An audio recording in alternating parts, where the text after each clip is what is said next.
really with detect risk, we want to catch the low hanging fruit, right? The stuff that's really easy to slip up. It's very obvious.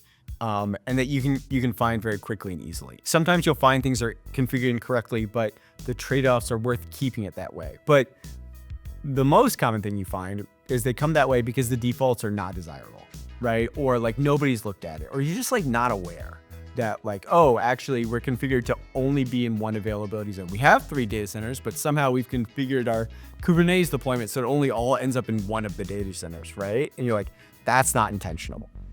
Customers grant us access to things like Kubernetes control plane, API, to AWS account. We can look at this data, we can identify these things, and we can make suggestions, right? And unlike experiments where we're actually impacting, right? This is like a read-only operation, right? Like we're just pulling in the data and performing an analysis on the data. And we try to be very conservative about when we're like, oh, we think this is really bad. Every once in a while, someone's like, oh, this thing about like not having a uniform version in the Kubernetes deployment, like, is that really a problem?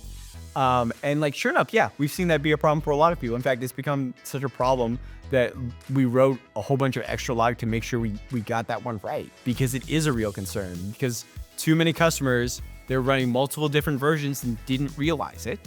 And then like something happened and they were unable to debug it properly because they didn't understand how many different versions, and they weren't able to, like, it's very hard conceptually to think about the combinatorial explosion of ways different versions can interact with each other, right? Whereas if you have one version of a service and it's uniform across all the deployments of that service, it's much easier to ration it out. Writing a system that just does that for you is hugely advantaged, right? Like I only have to do it once. It's that like impulse a lot of engineers we have, like, if I could just write some code so I never have to do this task again.